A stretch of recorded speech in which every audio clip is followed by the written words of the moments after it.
بسم اللہ الرحمن الرحیم۔ محترم ناظرین، حضرت ابو بکر صدیق رضی اللہ تعالی عنہ کا حلم کا واقعہ۔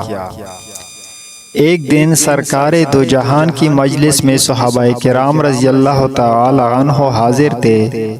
کہ اچانک ایک شخص نے حضرت ابو بکر صدیق رضی اللہ کو برا بھلا کہا اور دل آزاری والی باتیں کیے، مگر صدیق اکبر رضی اللہ نے اسے کوئی جواب نہ دیا، خاموش رہے اور اپنی نرم مزاجی کی بنا پر اس کی باتیں برداشت کر لے۔ مگر تھوڑی دیر بعد اس شخص نے دوبارہ حضرت صدیق اکبر رضی اللہ کی شان میں زبان درازی کی جو بڑی دکھ دینے والی تھی، مگر حضرت ابو بکر صدیق رضی اللہ خاموشی سے سنتے رہے اور کسی قسم کا جواب نہ دیا۔ مگر تھوڑی دیر بعد اس شخص نے تیسری مرتبہ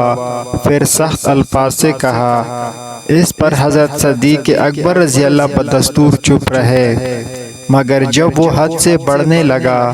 تو ایک مرتبہ آپ رضی اللہ نے اسے ٹوک دیا اور مناسب جواب دیا۔ حضور اکرم صلی اللہ علیہ وسلم کو آپ کا یہ فعل پسند نہ آیا